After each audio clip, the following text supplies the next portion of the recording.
This is it.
Fellas, why don't you go ahead and find your seats, because in about 90 seconds we'll take a quiz. So go ahead and begin to find your seats, please.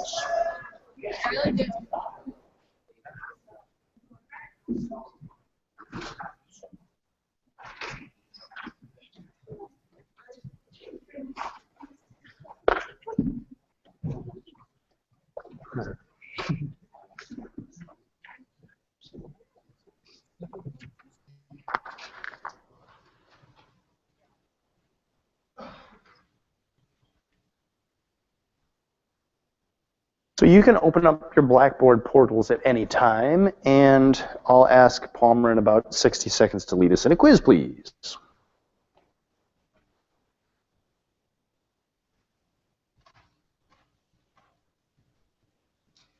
We can't have drinks in here. Okay.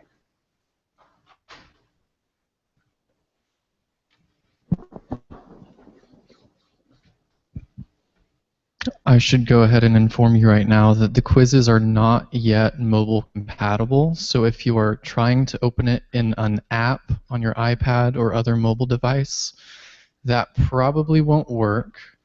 But what you can try to do is open it in a browser, because I've been told that that should work. So if you can just open it in your browser and go to Blackboard that way, that should work.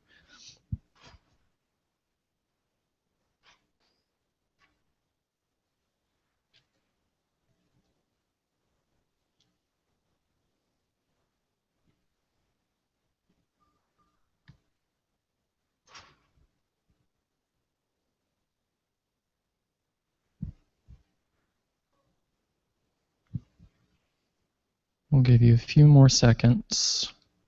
Is Blackboard going really slow? Okay. We'll give you enough time.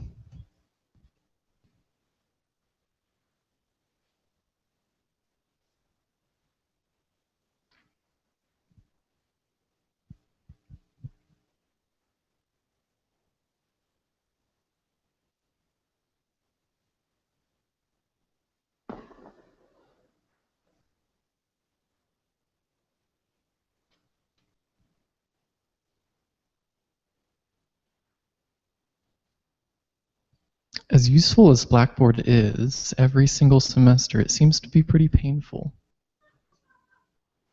Since I've been here.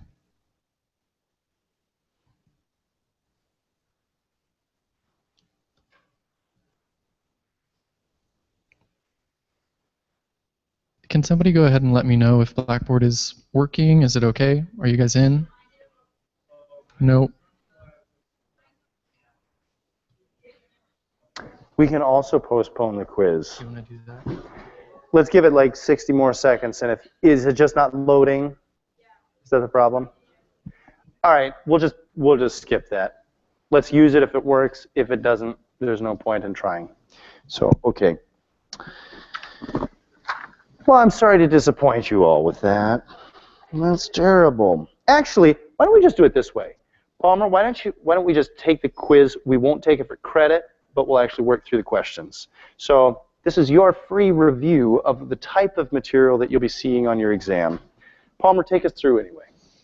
Okay, so first question. According to the lecture, church history begins with A, the Pax Romana, B, Jesus' birth, C, Alexander the Great's conquest, D, the Jewish diaspora, or E, Jesus' death. Question 2. Since we're not taking this for credit, we'll just go through it pretty fast.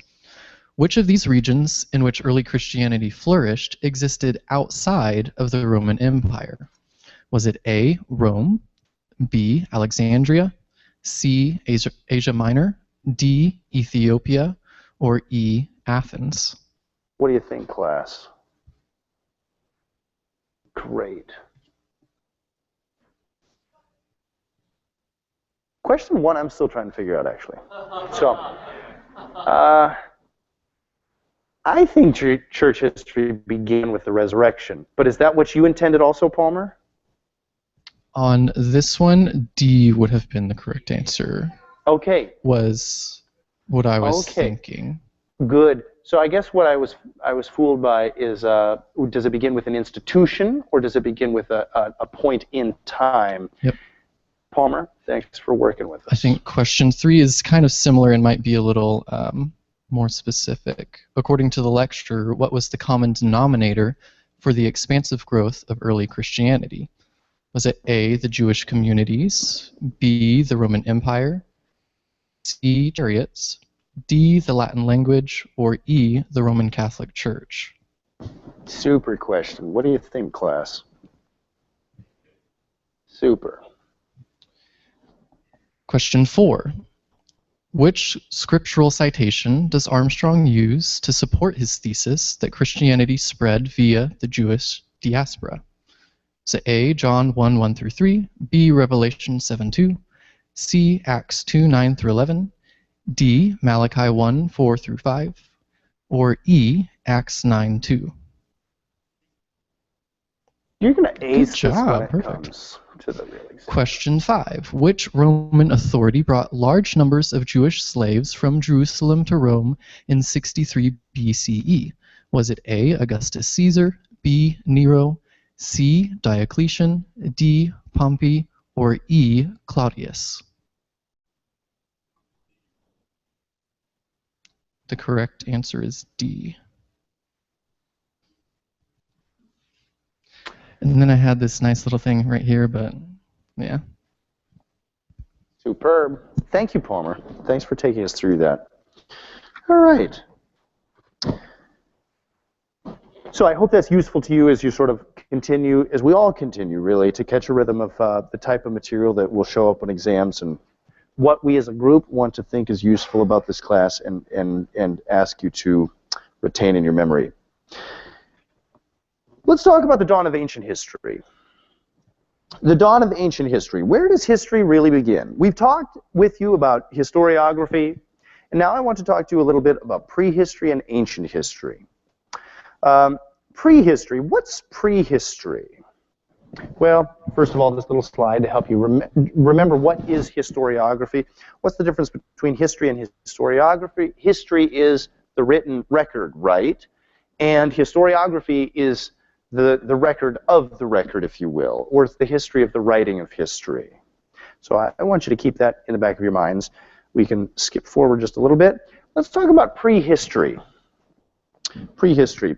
We use the term, we hear the term referenced quite a bit, prehistory and prehistorical, but what does history, prehistory really mean, and where does history begin for us? Because now we're going to talk about the dawn of history generally. We're going to do it amazingly quickly, and eventually, probably by the end of the hour, get to talking about again, the Jewish, Roman, and Greek world, which provide this foundational context for the rise of Christianity, which is ultimately where we're headed. But we have 2 semesters to do this, so why don't we enjoy ourselves? Here I want to expose to you my prejudices as a historian. And these are prejudices that are not unique to me, but they're disciplinarily related. They're prejudices that historians tend to hold. Historians, if you ask a historian how many languages does he or she know, you're probably going to get a handful of them. And don't be fooled, though. Don't be impressed. That's what historians do. They read texts and reconstruct accounts of the past. And that's all historians do. So, of course, they know a bunch of languages. They work with languages. That's how they operate. That's how history is derived, from working with written records. Don't be fooled. That's all they do. They work with written records. It's actually a pretty narrow skill set about absorbing and interpreting texts. But then the disciplinary prejudice that comes with working in history is that you only reconstruct texts. Don't ask me about art history. I don't really know anything about it. Now, I've enjoyed working in this class for the last couple of years and incorporating images of sacred art here and there, or art that would shed light on this or that historical development. I enjoy doing that, but I feel totally de-skilled when we do that. And I'm willing to share with you that feeling of inadequacy, because all historians, unless they're specializing in art, do as well. I was at a conference now, I think it's been 2 years ago, at a conference in Chicago, the North American Patristic Society, and the keynote speaker was a woman historian at Vanderbilt University who has developed a wonderful competency in Christian art, and she's married to a historian of a traditional type who does textual reconstruction. So together they've written a couple pieces on using early Christian art in the teaching of history. And it was fascinating for me to watch as she was addressing, she very competent in art history, as she was addressing this group of about probably 200 or 300 early church historians like myself, all of whom were terribly insecure about how to work with pictures. I don't work with pictures. Look at the way that look at the introduction to this class if you think that I work with pictures. Ha. That little slideshow that I put together. No, we work with texts. Now, and that's a broad prejudice or disciplinary limitation, I should say, of history, the way history works. What's prehistorical then? But using that classic definition, what's prehistorical? If we're talking about anything that happened before we have a written record of it, that's prehistory. Some of you have been along that lovely walk. It's one of my wife and I's favorite walks, along the Indian painted rocks, along the Little Spokane River. You been there? One of our earliest walks there, when we first moved here to Spokane, we saw this baby moose feeding on this like grass. So we've been kayaking down that river. We just love that space. Well, why is it called Indian painted rocks? Because after you get out on the parking lot there, you cross over this little way before you actually get along, start walking alongside the Little Spokane River, and you come across underneath this rock shelter. There's a cave painting. It's a cave painting. Very simple style, red, sort of red pigment is smeared on this rock. I can't tell if I'm not a specialist here again, so I'm very inarticulate about it, but it looks like somebody took some red finger paints and smudged on a figure of sorts, and I don't know how to interpret the figure. But that's why it's called Indian painted rock. How old is that figure? We don't have any idea, because it doesn't come with a written record. So go figure. Now, anthropologists will give you a slightly different story. Anthropologists and archaeologists, they're used to working in non-textual spaces. So they'll bring out a whole different set of tools to be able to work with these texts. And they'll talk to you about carbon-14 dating and the sort of stuff that historians tend to not know that much about. But anthropologists, archaeologists, they're working in an entirely different field. But historians classically work with texts. How old? So that's the definition of history that I'm going to use with you now as we proceed. History is reconstruction of text. Then how old is history? How old are the oldest written records that we have of human civilization. How far back does ancient history go? Well, surprisingly, not that far back. We have written records that go back into the fourth millennium BC, the early fourth millennium BC. So we're working at about 6,000 years of human history, written record. The oldest confirmed writing in China seems to be from the Shang dynasty around 1200 BC, represented by the oracle bones. We have writing in Mesopotamia springing up around in 3400 BC, something like that. Different civilizations around the world will vie for this or that early to have the earliest writing, but it seems the consensus still seems to be that the earliest civilization written records come out of Mesopotamia in the early 4th millennium BC. Now, a lot seems to have happened that there's no written record for. Look at great things like this: Stonehenge, a prehistoric henge. I used to teach at Oxford University at Wycliffe Hall, and the Wycliffe Hall is a small evangelical, really a priest training school, or for ordinands, those who are trying to go into become ordained in the Anglican Church. And it's a small campus. They just have a very large house, and it's probably all on half an acre of space, something like that. It's a very small space, and they were trying to expand their library facility, and they finally raised the funds to do it. I think it was going to cost £5 million or something like that, so it was going to be an expensive expansion project for the small school. And they started the digging process, but they discovered this prehistoric henge, and then the whole construction project had to go on the shelf for a while. And I don't think they've ever finished it 7 years later. A prehistoric henge. How old is Stonehenge? Where did it come from? Watch the History Channel if you want to know the real answer. We have no idea. We have cave paintings, some of the most famous in Lascaux, France. How old are they? I have no idea. This is really lovely cave painting. Someone put a lot of work into this. This isn't the usual stick figure stuff that I would have expected. This has real soul. Look at this cow. You almost feel like you know it. Mm-hmm. The person who did this clearly knew this cow. But that's some of the most famous prehistoric cave painting. Is it 40,000 years old? Is it 200,000 years old? Is it 2,000 years old? We just have no idea.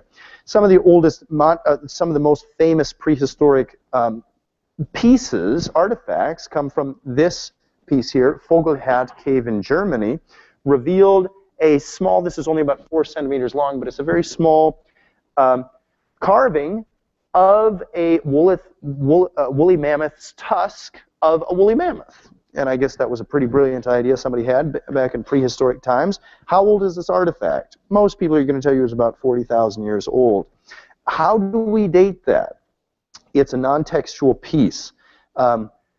We've got prehistory, and then we've got history. Anything in prehistory I won't claim to know much about.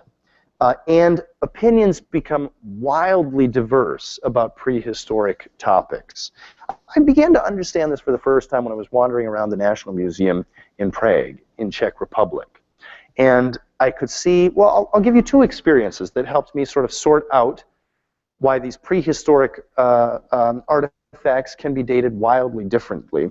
Here's one experience I'll give you, and then I'll give you another in a moment too. I was wandering through the National Gallery, or the National History Museum in Prague, Czech Republic, and there was a temporary exhibit there on how cave people had been occupying Czech Republic for 50,000 years. Very interesting. Of course, for all of that, there's very little data, but there's substantial data nonetheless of sorts. But what I found most interesting is that the way the exhibit was presented was clearly an aspect of national pride. The Czech Museum wanted to demonstrate that their national soil had hosted civilization dating way, way, way back. There was a tremendous pride in that. Now, contrast that, or rather compare that perhaps, with another experience that I had. I was walking through the Louvre in Paris with an Iraqi, and this was shortly after the Iraq war in 2003. I think it was about 2006. So he had come as a refugee from Iraq, and I was walking through these rooms in France exhibiting Babylonian architecture, and saw them with a new set of eyes because I was with this Iraqi friend. I'd been through these halls before, been there and knew what the exhibits were about, but he saw them entirely differently than I did. And he started going, look at all this stuff that they stole from us.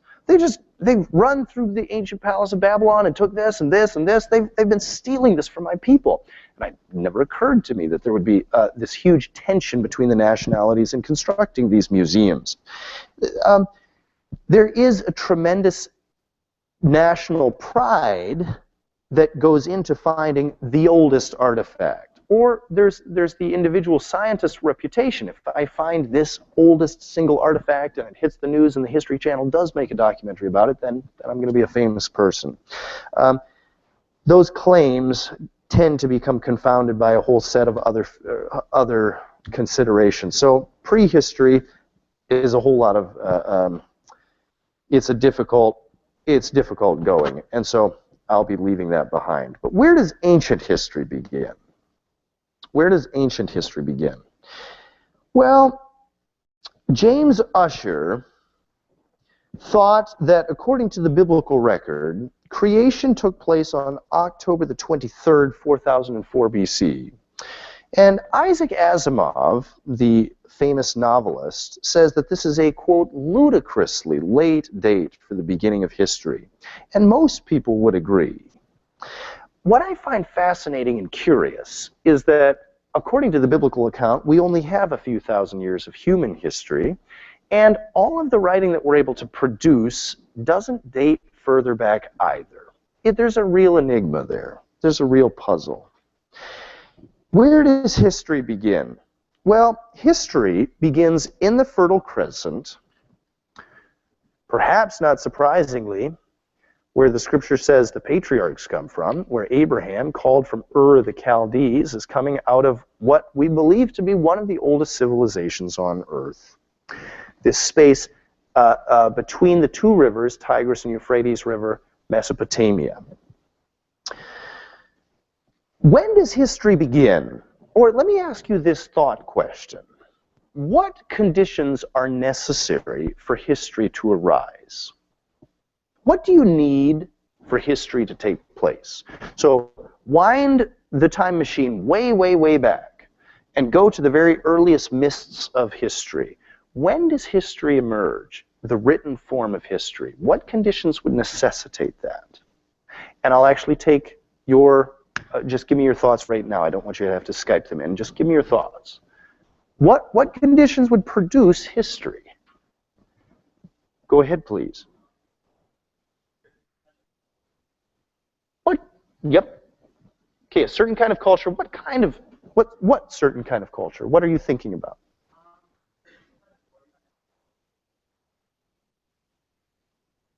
Good. I'm totally with you. How do you envision an organized settlement? What are you thinking about? Okay, so there has to be some sort of governmental structure. Okay? Okay, good. What conditions are necessary for history to come about? Where would we expect that, and when would we expect that to happen? Please.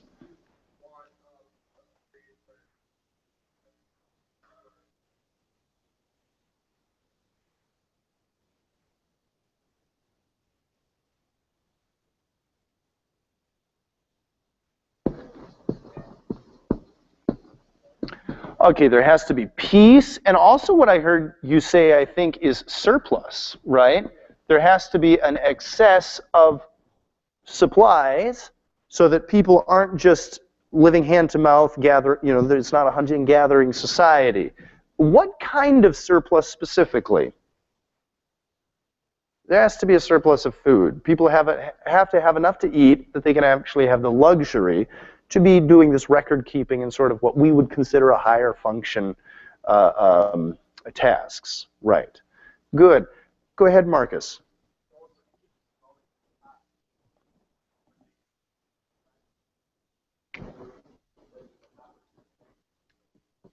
Good. There has to be an interest.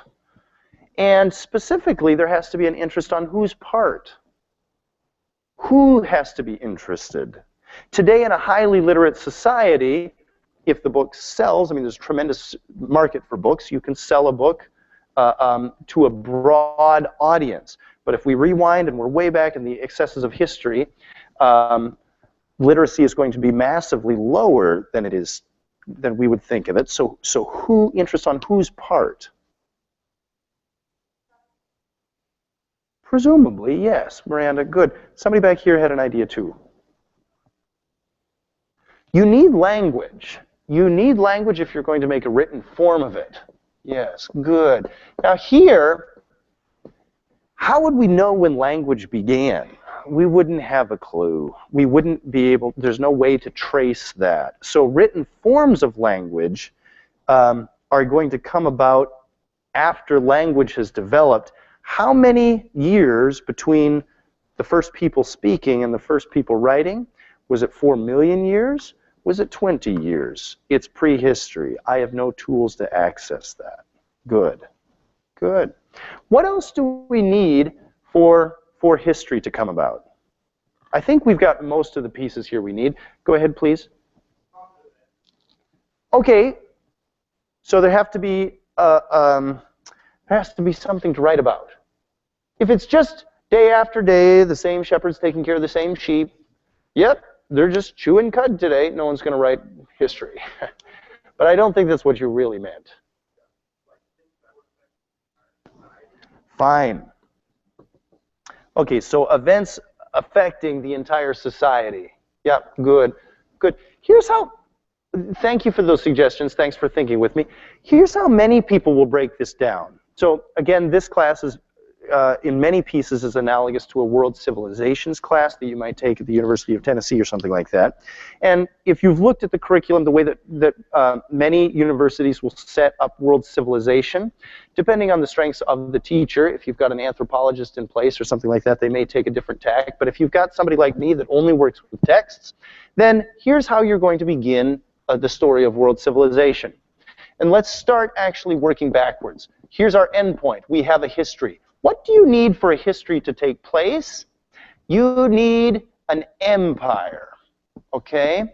So when we're talking about the beginning of writing, that is, the beginning of writing that's come down to us, so the beginning of a significant quantity of writing, what's going to generate that? Well, you don't have a reading populace, so it's going to be an imperial center that will put in the research, the R&D, if you will, to actually develop a system of writing and to preserve a system of writing.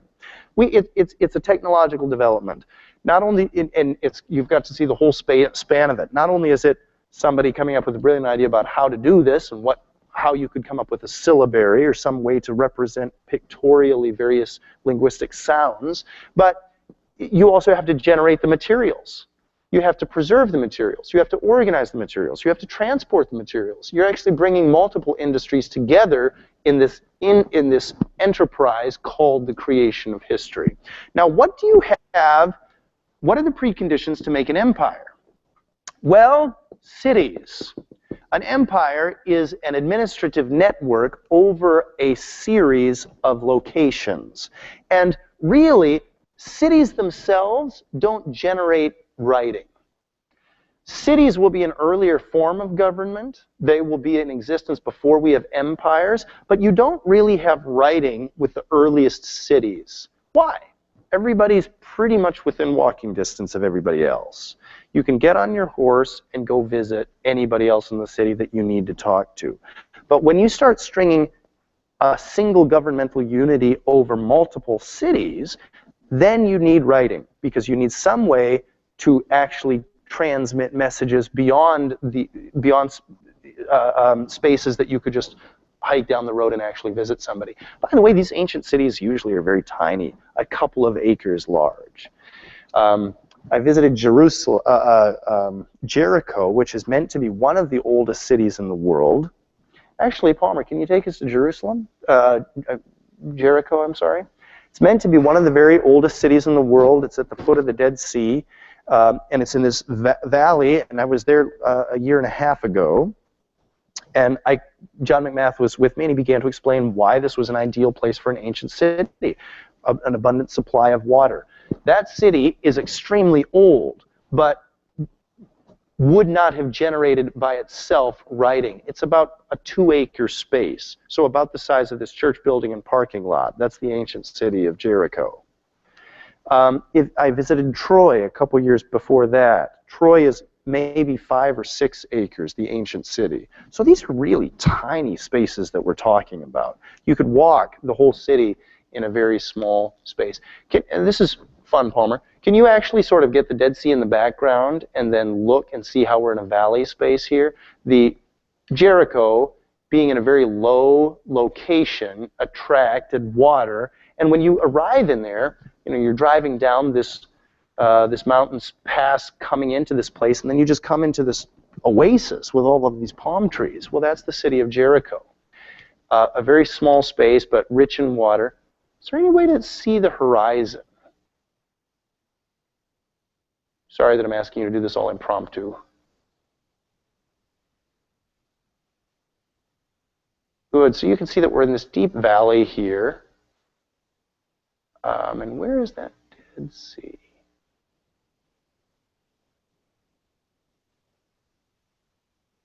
Thank you, Palmer.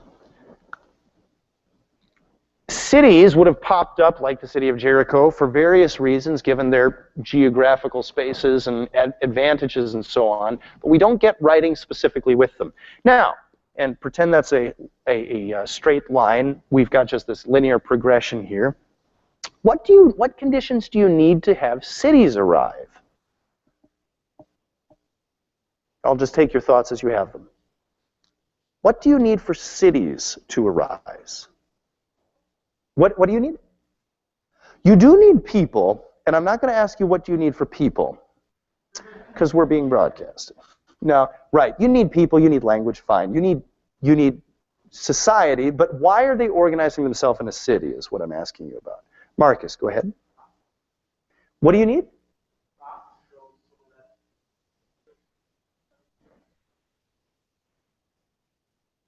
Thank you. Yes, you need crops, you need agriculture.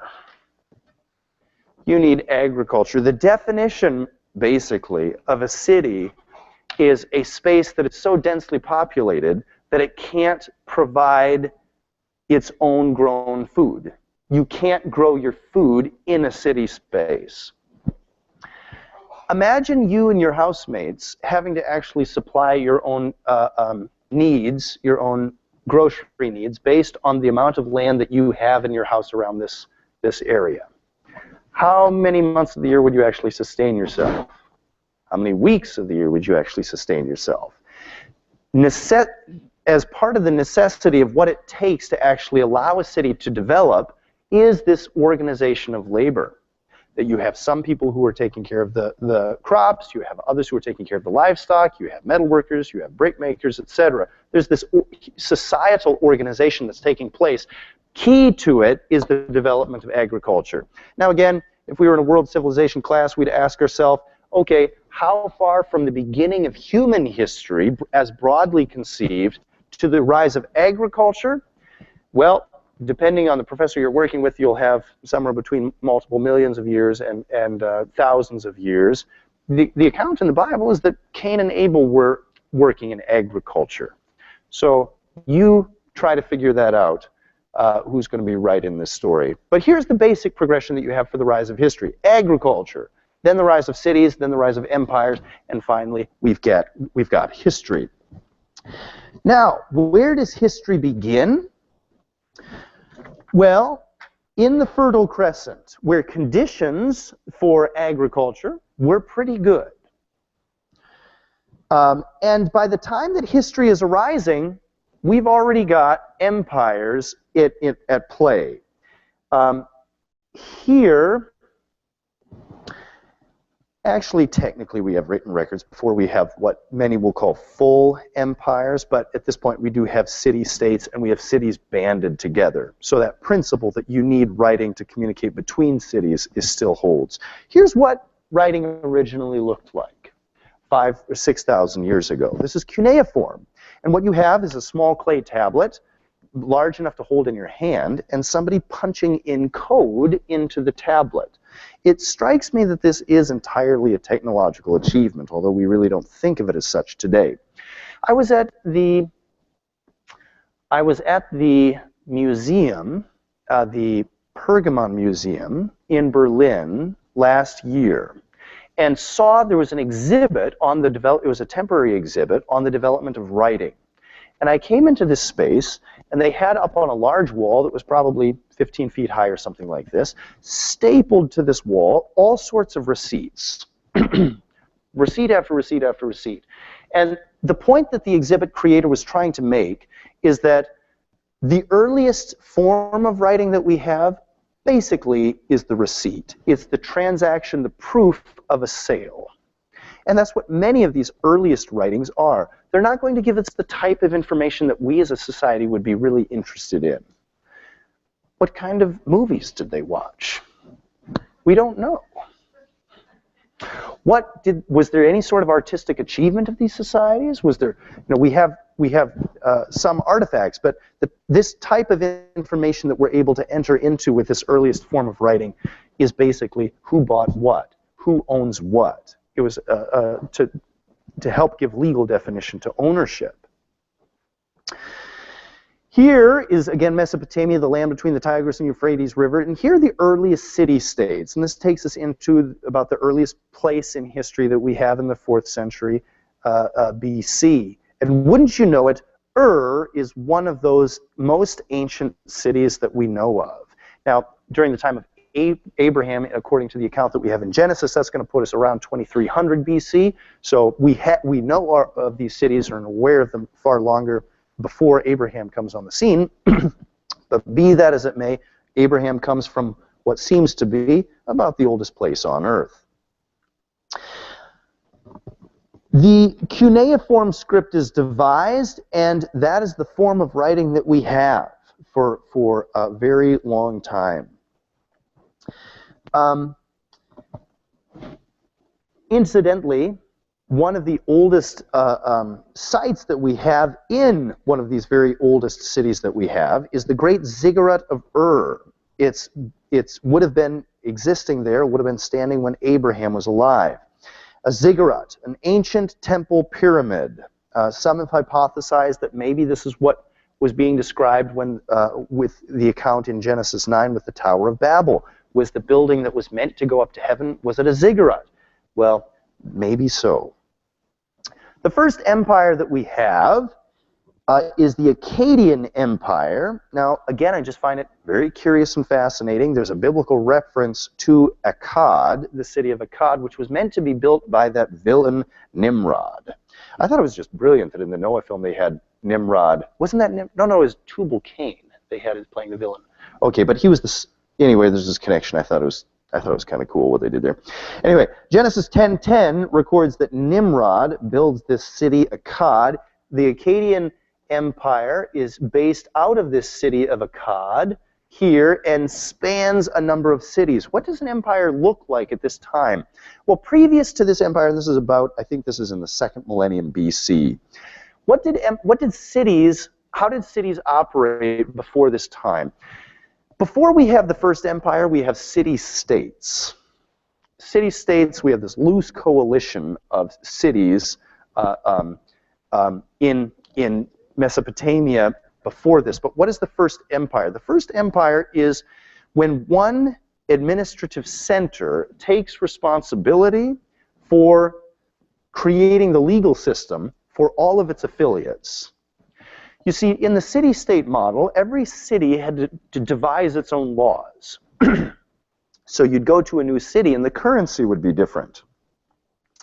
And the laws about how to cross the street would be different. And the laws for taxation would be entirely different. It was like visiting another country in that regard. Today, in our world, the things that countries decide, like what kind of money do you spend and what are the traffic laws and all this business, what are the laws of the land, the legal system is established by nations. We can call these ancient cities nation states because the city itself devised the legal code for its operation and in civilization. The empires start coming about when a single city takes responsibility for all of the administrative work of its affiliate cities. So then you get sort of these brilliant inventions of, that allow for easier commerce, for much faster travel in between the cities if you don't have to cross all these boundaries and you don't have to have all of your goods checked every time that you're going in and so on. It just makes for a better, easier life. Now, the Babylonian Empire shows up in the ancient world too. It's one of the most ancient civilizations that we have. The Babylonian Empire shows up around in the 1750s. We have a guy called Hammurabi as king of Babylon, and at this time Babylon is not just a city-state, it's not just a city governing itself, but becomes a city governing other cities. So we could speak of the Babylonian Empire. The Assyrian Empire, too, is strong during this time. We could call these the Old Assyrian Empire and the Old Babylonian Empire, or if you will, the Paleo-Babylonian Empire and the Paleo-Assyrian Empire. That is the empire centered at Assur and the city and the empire centered at Babylon. These are some of the ancient powers wrestling, tussling for territory in Mesopotamia, and this is really what's going on in the ancient world. This is the biggest show that we have. Have you ever wandered, in Old Testament class, did John McMath take you through Daniel 2 and the vision of the various statues and how those correlate to various world powers? Good, you've got that? Good. That is a nice, very handy way to look through this transition between ancient history into the classical world. That, in a snapshot, takes you pretty much through the first millennium before Christ, from the Assyrian Empire all the way down to the Roman Empire. And so, actually, I saw so many heads nodding that I don't need to take you through Daniel 2, but it's a wonderful bit of shorthand that takes us through ancient world and up to the classical world. Now, the ancient world comes to a halt around 1200 BC. What happens around 1200 BC? No one knows, but history unravels. We have something called the Dark Ages. Now, you're used to perhaps hearing that term, the Dark Ages, applied to the Middle Ages.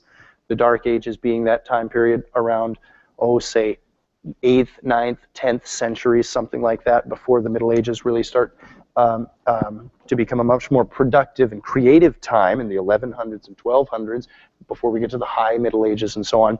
You're used to that being called the Dark Ages. What's the ancient Dark Ages, sometimes called the Greek Dark Ages? It takes place around 1200 BC, and history stops. Now, what do you think I mean when I say history stops? Look at this graph. If history is going to come unraveled, then what are the necessary... So we've talked about the necessary preconditions for history to emerge. What then would be the reverse of that? What's the necessary preconditions for history to come apart? Wars at what level? To what extent? Because we have lots of histories of wars. But what kind of war do you need for history to stop? Yeah, go ahead, Marcus. Fine. We have the fall of empires. Yes, and just as the fall of the Roman Empire is what instigated what we call the Dark Ages for the medieval period, so the fall of the empires, these ancient empires, are in fact what caused this onset of the Greek Dark Ages. But I'll tell you what, the 8th, 9th, and 10th centuries AD are pretty dark. What I mean by that is pretty obscure. We have very few historical records when you compare to, say, the 6th century BC, AD rather, or when you compare to the 12th century AD. That 8th, 9th, and 10th centuries, those are pretty obscure. From 1200 BC to about 900 BC is super obscure. Again, you'll have to check in with the History Channel to get the real story. But it's really obscure what takes place here. What happens? Well, cities all across the Mediterranean basin, in a whole number of empires, start getting sacked. Troy gets sacked, most famously. But not just Troy. The Philistines are ravaging in on Israel. The Hittite Empire, which is a large portion of Anatolia, modern-day Eastern Turkey, rather, the Hittite Empire seems to collapse. The cities in Mycenaean Greece are collapsing as well. Egypt is ransacked, or there's this significant onset of foes trying to take Egypt, but Egypt survives and tells us a tale of what these people were and what they were doing. The sea people, the Egyptians record for us, start coming in droves in the 1200s BC. And then the lights kind of go out for most of civilization around the Mediterranean. I'll leave that as a cliffhanger, and I'll take some questions. We'll return to this history as soon as we get back. And actually what I'm going to do now is that I've given you a very quick run through some of the main points of ancient civilization and our mad dash to get to the classical times. We're almost there. I'm going to start talking about ancient Greece, and actually I'm going to dip back into almost prehistoric times and walk you through the timeline as we get closer to classical times, specifically looking at ancient Greece. So we'll talk more about those dark ages with our last portion of time. Looks like we'll have to talk about ancient Rome probably next week, but that's fine. Do we have any questions in on the Skype interface, Pete? Okay, then you're all happy, I'm all happy. Go ahead, Chase. Mm-hmm.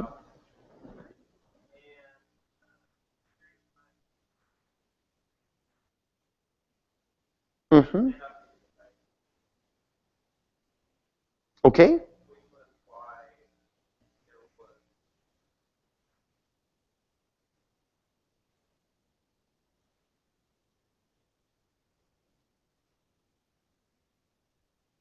Well, I think it's too simplistic even for me. I like simplistic history because I like it to be memorable and I like it to be clear, but that's actually too simplistic. So just because if you have a standoff, and I haven't studied, I don't remember what takes place between 1300 and 1100 between the Hittites and the Egyptians specifically, but standoffs don't close history. You actually need devastation. You actually need invasions at a pretty large scale. So we can pick that up individually if you'd like. I'd enjoy talking about that. I'll give you 10 o'clock, and then we'll have a last 35-minute period together. Thank you.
Alice, we're going to begin in like a minute, so if you'd go ahead and take your seats, that'd be wonderful.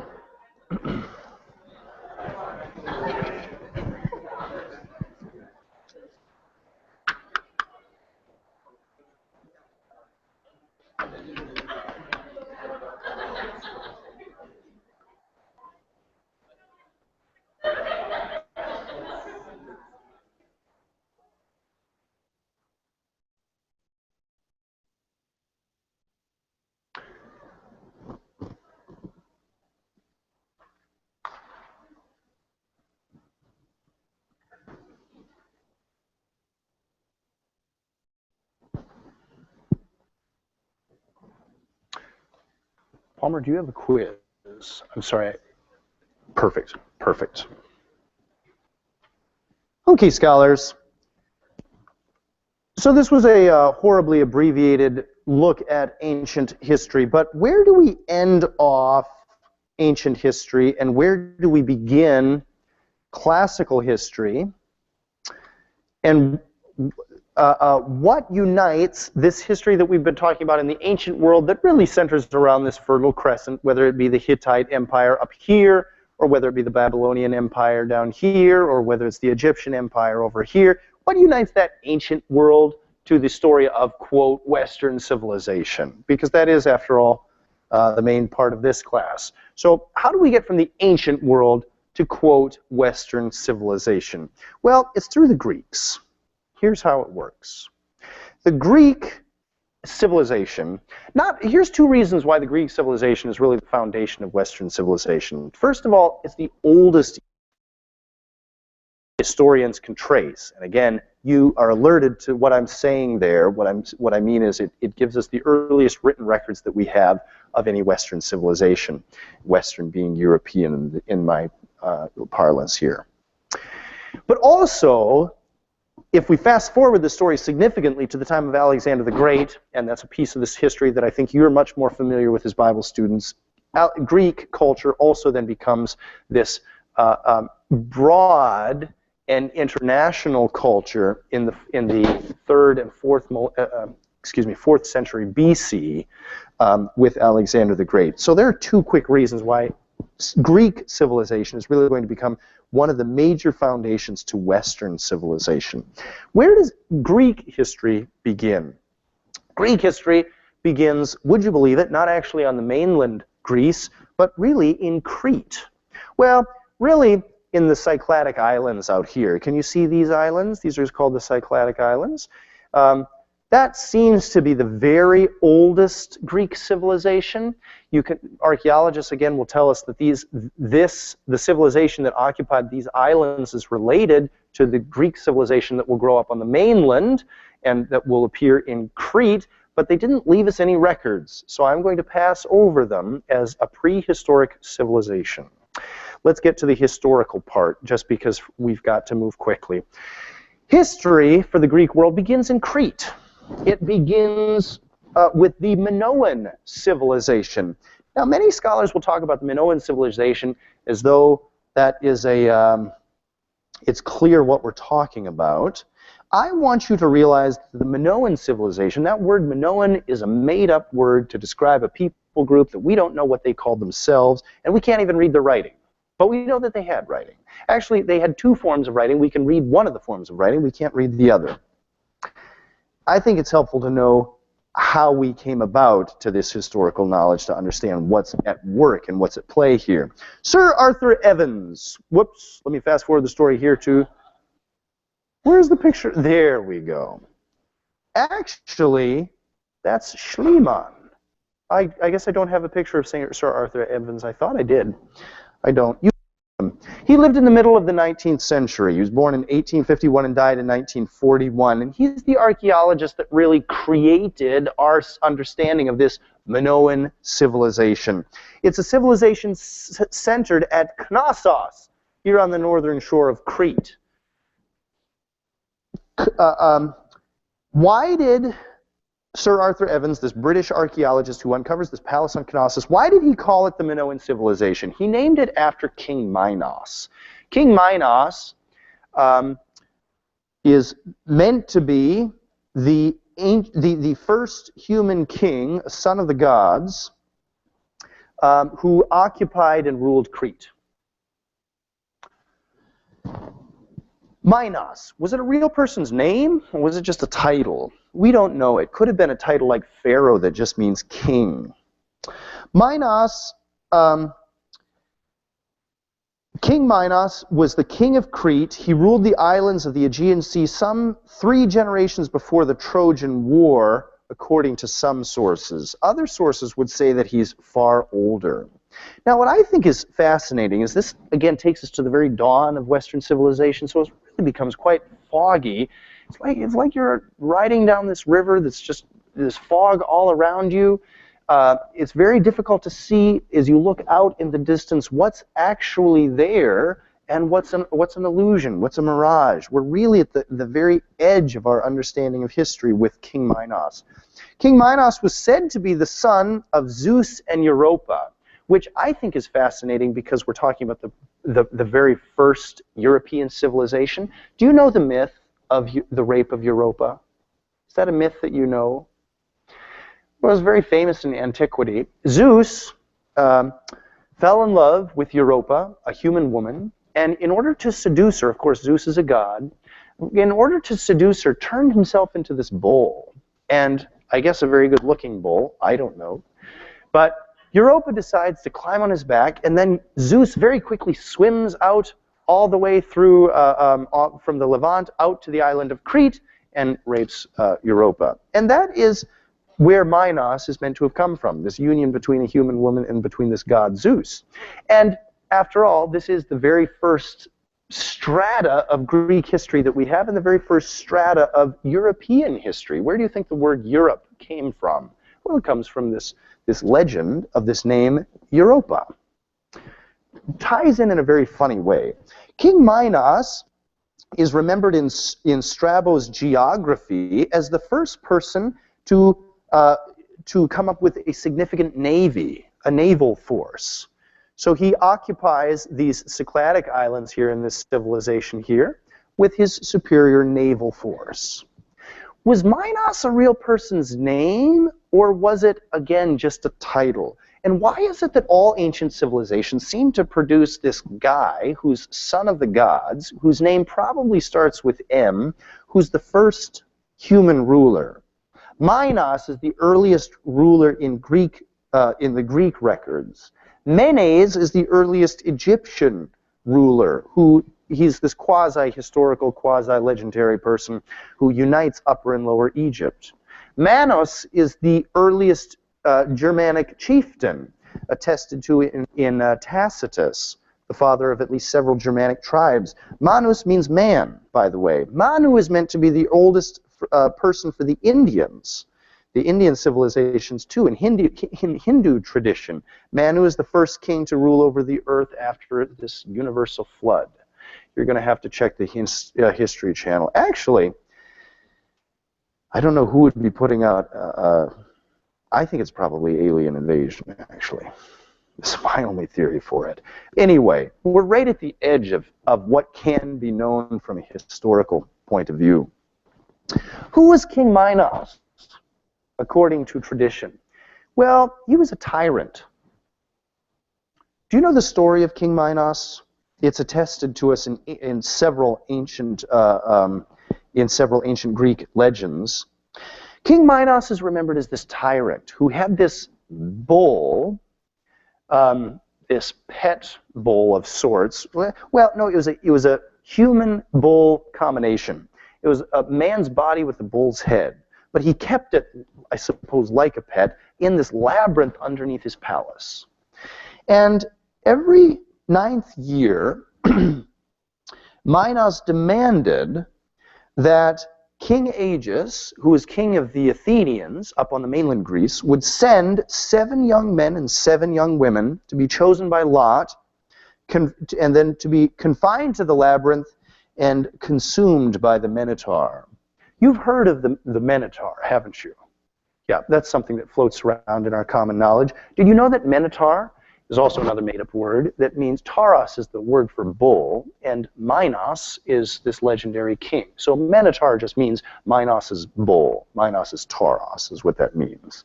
This bull of Minos. Now, very thankfully, this tyrant Minotaur, this tyrant Minos was not permitted to live out these atrocities forever.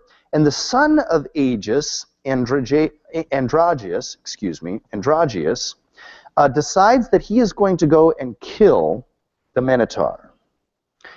So he's sent out, and he tells his father Aegis before he goes that when he returns, he'll be waving a black sail if he comes back alive, which I guess was customary at the time. Excuse me, not customary.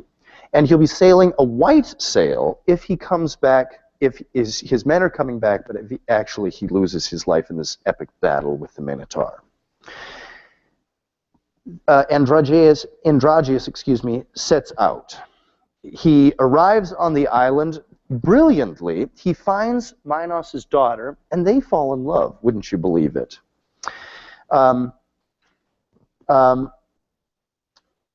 This is Ariadne. Ariadne, the daughter of Minos. So,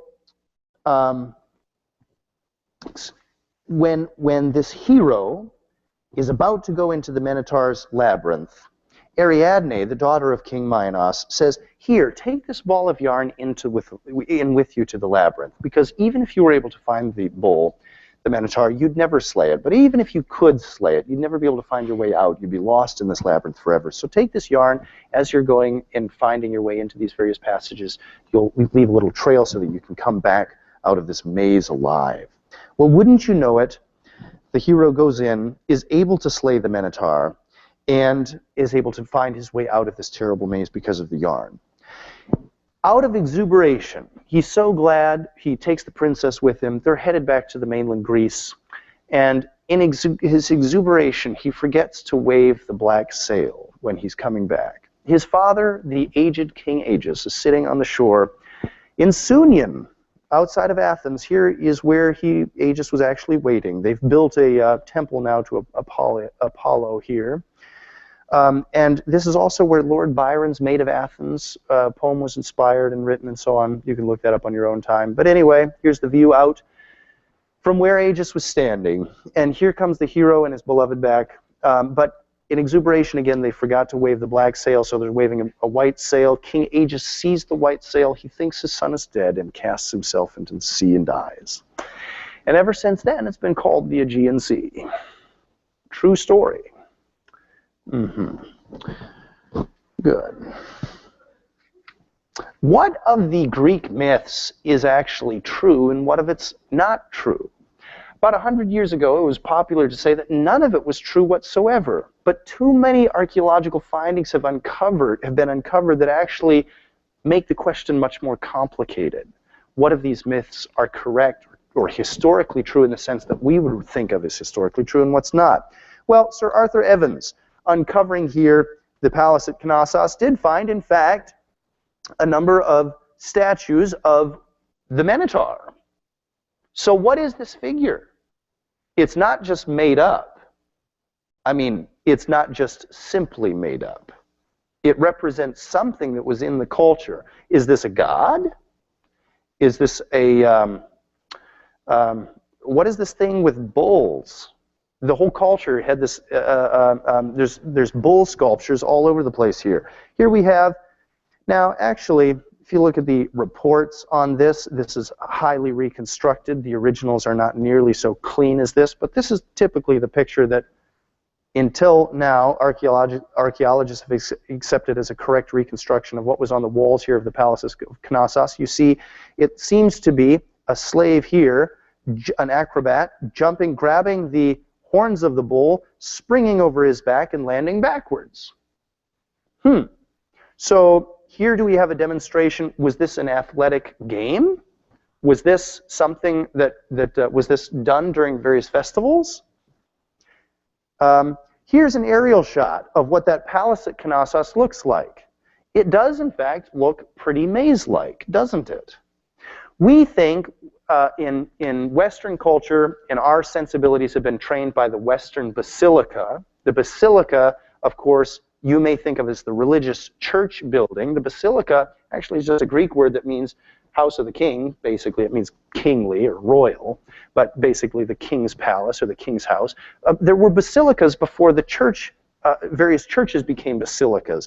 What were basilicas in Western tradition, that is in Roman tradition? Well, they're very large courthouses where you could come and meet the potentate and make a request before a governor or before the emperor if he happened to be in that city.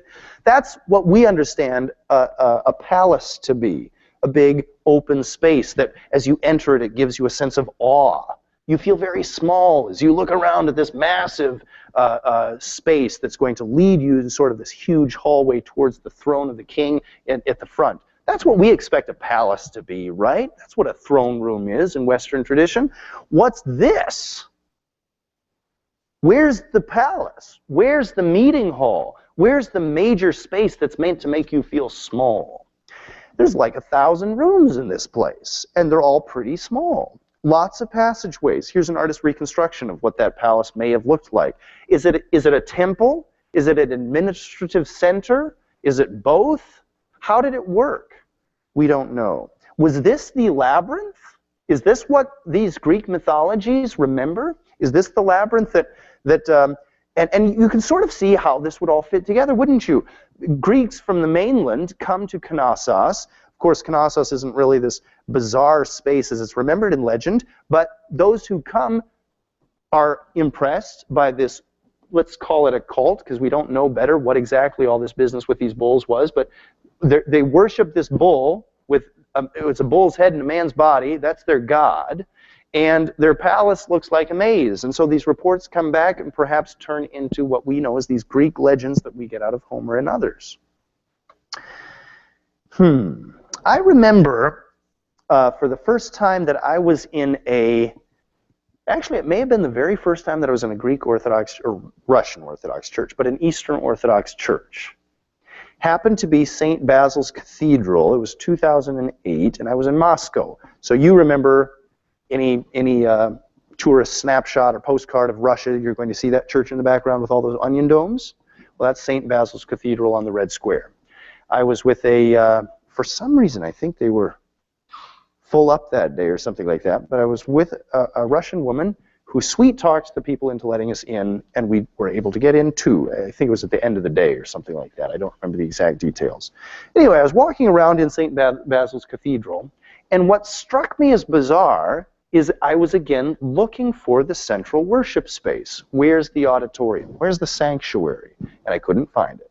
And we walked through this room and that room, and it was kind of a maze wandering around. And then at the very end, at the very conclusion of the experience, we come into what was the main sanctuary, but it didn't have the proportions that I was expecting.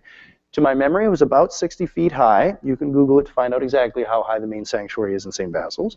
To my mind, it was several stories, maybe 60 feet, and about 40 feet wide and maybe about 30 feet deep. So a relatively small space, something comparable perhaps to this blue space up here in length and width, but then a little bit higher. And that was at the very inner part of the cathedral, and that was the worship space. And I couldn't figure it out. Why would you have all of these side chapels and these passageways, and then how are you going to get everybody together? Well, no, that's not the point of this building. But it was a very confusing experience for me, as I would imagine that it would have been too, potentially, for people going to this either palace or temple at Knossos, scholars still don't know which, and trying to piece out what were the purposes of this building. How are people to come together? Where is the main gathering going to be? Where are you going to hold court, etc.? Now, I promised you that the Minoan civilization not only is the oldest known Greek civilization, but it's also a link to the ancient world. And specifically, the link comes through the form of writing that we find at Knossos. Here at Knossos, they discovered two forms of ancient Greek Well, they think it's ancient Greek. We actually still don't know that either. Here's the Phaistos disk, which is an example of, I think, linear A, but I better check that. I think that's linear A. I think so. Linear B has been cracked. In 1953, Michael Ventris and John Chadwick were able to decipher linear B, which is the newer of the two scripts. Linear A is yet older. Linear B is not an alphabet per se, but a syllabary. Alphabets come from the Phoenicians in, say, around that Dark Ages period, the 1200s, etc., sometime after that. This is not an alphabet, but it's a syllabary. What's a syllabary? A syllabary is a pictorial series of representations. I think there's about 70 symbols in this syllabary, linear B, each of them representing a phonetic sound, or a phoneme, we could say. With letters, the brilliant thing about letters is there's so many fewer of them, and you can stack them together and together create combinations of syllables. And that allows you to have very few characters. Syllabaries are a little bit more complicated than alphabets. At this point in time, we don't have the alphabet yet. We're still waiting for that brilliant invention to come through. The Phoenicians give us that, by the way. Now, when linear B was cracked, they could confirm that it was a form of Greek, a very old form of Greek, but Greek nonetheless. This was Greek language. Now, linear A, and here's the Phaistos disk, which is the most famous representation of linear A. And if you go to Greece today, you can get earrings and a whole lot of other things that are this Phaistos disk. I brought my wife back a pair of Phaistos disk earrings. I thought it was cute. Right, you'll find it everywhere. It's now what are these symbols? In fact, they're related to Egyptian hieroglyphics. Linear A we haven't cracked yet. So if you want to change history, go out and crack linear A.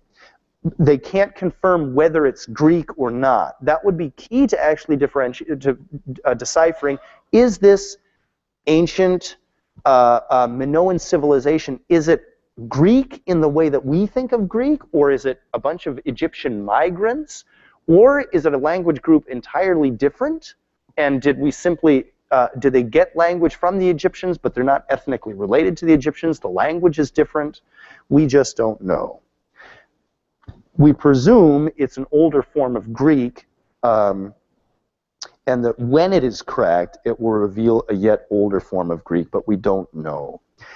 It seems then, unless the story, of course, when the language is cracked, we'll have a different picture and things may become much more complicated, but it seems that the ancient Greeks at the earliest linguistic strata that we're able to enter into received their syllabary from Egyptian hieroglyphs. And there's got to be that then is the connection back to the ancient world and to ancient Egypt specifically. What comes after this Minoan civilization, which is again quasi-legendary in character, very misty? We know very little about it. What comes next? Well, the Mycenaean civilization. And actually, Palmer, can you take us to ancient Mycenae? Because Google Earth has done a pretty interesting reconstruction of the city, so it might be fun to actually look at there. The Mycenaean civilization comes next. We fast forward, let's say that the Minoan civilization begins roughly, I've heard dates that go back as far as 2700 BC. I've heard dates that go back considerably less, like the middle of the second millennium BC. So this Minoan civilization takes us from the very beginning, whenever that is, possibly the third millennium BC, possibly the second millennium BC, into this later period with the Mycenaeans. With the Mycenaean culture, actually, we're in the middle of the second millennium BC, so even a later date for the Minoans would not take us quite that far. The Mycenaean period of Greek history, let's say, is roughly between 1600 and 1200 BC, and it's called the Mycenaean civilization because it seems to be an empire that's centered at Mycenae, which is on the mainland in Greece. Here you can see it. This is brilliant. And actually, Palmer, can you just pull out and give us the large map, too, so we can see where it's related to with the other parts of the map here? I really appreciate you doing this on the fly for me. So there's Mycenae. Okay, wonderful. A little further out yet. Little further yet. You can see that this landmass here is actually the Peloponnese. So that last southernmost part of mainland Greece, it's called the Peloponnese. Peloponnese means 5 fingers because it looks like somebody's hand, doesn't it? You can see, it looks like a glove. You've got a wrist back here. 1, 2, 3, 4. I don't know where the 5th finger is. Is that the 5th finger there, maybe? Anyway, looks a little deformed. At any rate, it's called the Peloponnese because it's called the 5 fingers. Now, Mycenae, you can see it right there. What also from the ancient world is around here that you might know from biblical history? Well, Athens is going to be up here. Over here is Corinth. Corinth is going to be very close to Mycenae. And here, this is a very large landmass, relatively speaking, and a very small space here connecting these land masses. So whoever's sitting on this part of the land bridge really is the gateway to the rest of the landmass. So Corinth really occupies that position in later history. It becomes the gatekeeper to the Peloponnese. But Mycenae in this older period may have played that role as well. So go ahead and focus back in on that city. Mycenae, now who discovered Mycenae? Well, there was a German archaeologist called Heinrich Schliemann. He was not professionally an archaeologist, which is why he probably put too much stock in these ancient Greek myths. During the 19th century, throughout the 1800s, most German academics and European academics generally would have told you that Troy didn't actually exist. The legends that we have from Homer, the Iliad and the Odyssey don't reflect anything real at all. The people and the places are entirely fictitious. That would have been sort of the stock line of the European Academy at the time. Schliemann didn't know better. He was not a professional archaeologist, but he loved Greek myth and decided that he was going to try to find Troy. And he actually did it. From the descriptions that we have in the Iliad and the Odyssey, he triangulated a position on northern Turkey, so the northwestern coast of Turkey, not too far from Constantinople, up on the Bosphorus there, so a bit south and west of that area there. He actually found Troy. And catapulting then from that discovery was this excitement that these other ancient cities maybe could be found too. And he found Mycenae. Now, if you're willing to navigate, Palmer, a little bit further, can you take us to the Lion's Gate, which is going to be right in here in the entrance of the city? So, actually, A is the Lion's Gate. Take us right into that. And so, here's the entrance. Here's the main street entering into it. Yeah, that's it. Take us straight into there. I'm going to show you a picture on the large screen, too. That's this gate, but Google Earth does it pretty much just as well. That's super. You can see there this wonderful lion figurine. It's amazing the stonework they did here. Homer, who's writing in the 800s BC, so again, after the Greek Dark Ages, he can't figure out how in the world they put up these rocks. They're so big. Megalithic architecture is really popular in the ancient world, right? You've got the pyramids, you've got some of these other ancient cities here with these super large stones. I don't know the exact dimensions, but that's like 12 feet across. How are you going to move that? Homer didn't know either. So his theory was that Cyclops did it. Because Cyclops, they called it this wall here that extends out to this side is called the Cyclopean Wall. Because nobody but Cyclops could have built it. We, however, are more advanced. We know it was aliens. So in here, there's a burial ground here. You could have just a little higher up if you could, maybe just great. Look, we're looking at a very small space. This is the burial ground. Over here is going to be the king's palace. But you're looking at a space of just a few acres. That's really all this city was. The Mycenae is the center, the administrative center for the Mycenaean civilization. In comparison to the Minoan civilization, it seems to be a very truculent civilization. You can look it up. That means a warlike people. They made their imprint on the world through warfare. At this site, actually at a one of these beehive tombs. And I don't know if we can find those on Google Earth, but they're about a kilometer to the southeast of where we stand here. I'm not sure if I could find it. There are these beehive, maybe that site there. Did you see that, Palmer? A little further down. Well, no, actually further to our south. I think that's actually real south. It may have been, I saw a little dig just here to the south. Keep going south, keep going south. Maybe in there. I don't know. Anyway, there are these beehive tombs nearby, which were tombs of the kings. Again, this incredible megalithic architecture. Some of the stones there also are just enormous in their size. Unimaginably heavy, and I have no concept of how they would have moved those and put those into position. But Schliemann uncovers here the funerary mask of Agamemnon. Well, is it actually the funerary mask of King Agamemnon, the king of Mycenae who fought in the Trojan War according to legend that we have from Homer? Was it actually his mask? Of course, we have no way of knowing. But it was a king's mask from Mycenae at about the right time. And this is one of the most prized possessions of the National Museum in Athens, which is kind of like the Greek version of the Louvre. And in that museum is just a wonderful reconstruction of Mycenaean civilization based on the finds that Heinrich Schliemann found in this one specific spot. There's a couple lessons for us here in this story. One is that, do you get a feel for how fragmentary our knowledge is? Somebody last century made a brilliant discovery and we build a museum on it and reconstruct all of our history about it. But our understanding of this time period is really very, very fragmentary. Now, some of the things that we do know about the Mycenaean civilization is that it does seem to have been truculent. It was military in its organization. Again, the records that we do have, linear B records from this civilization, we do have this very ancient form of Greek, it is decipherable, but most of the records don't really interest us. They're mostly about who owns what, and there's very little that would reconstruct a history, the type of history that we'd really like to engage in. There's almost no social data about what's taking place in the civilization.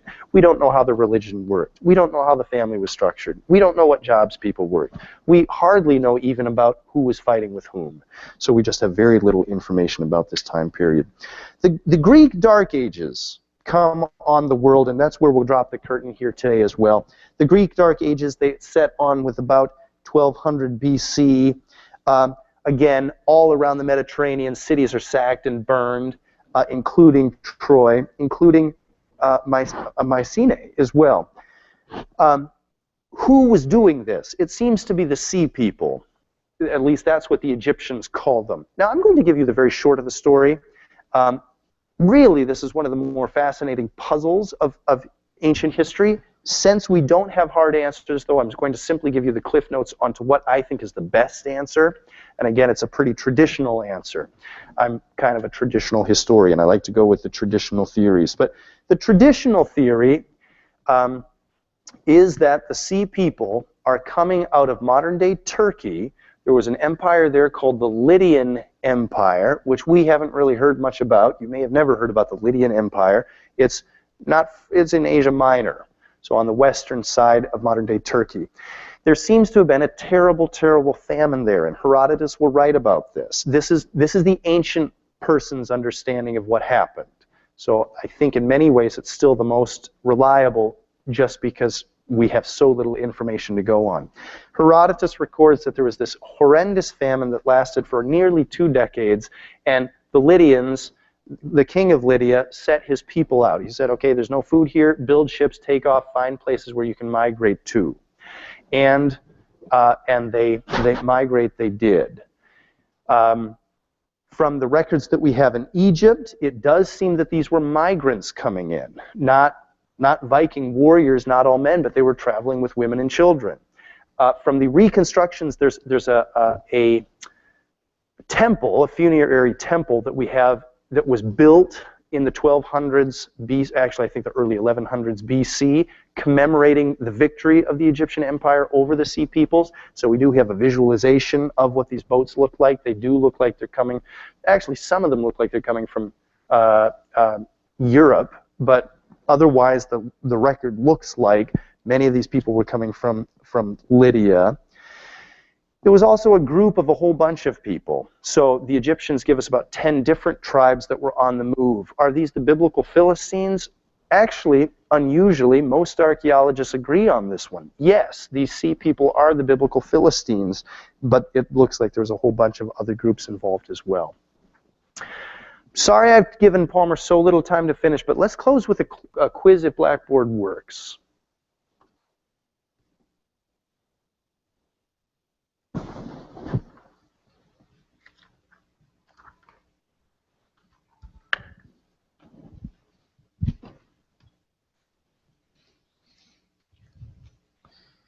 So let's hope Blackboard works this time. I know that some of you, at least 3 or 4 of you, on the earlier quiz actually clicked on quiz 2 because you came in late. So for you guys, you can come up and see me afterwards if you know that you clicked on quiz 2, because you won't be able to take it this time. It won't allow you to. So if that's happening to you, just come up to me and we'll work it out. But for now, write down your answers as we're going through this quiz. Is everyone in Blackboard? Nope, nope. Trying this again.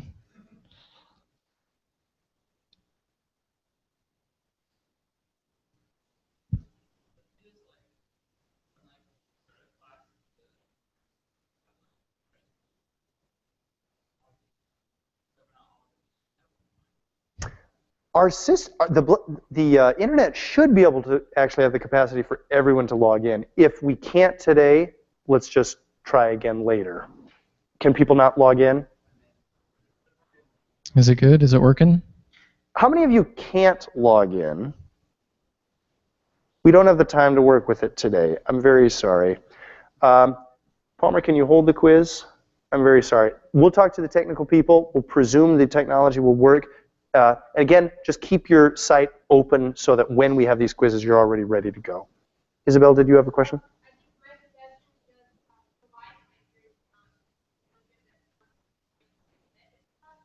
Really?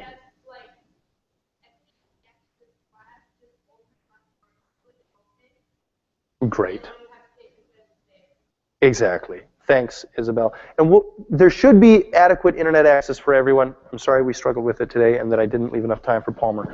I'll look forward to seeing you next week. The quiz will be ready for you next week. We'll start with that quiz. Thanks.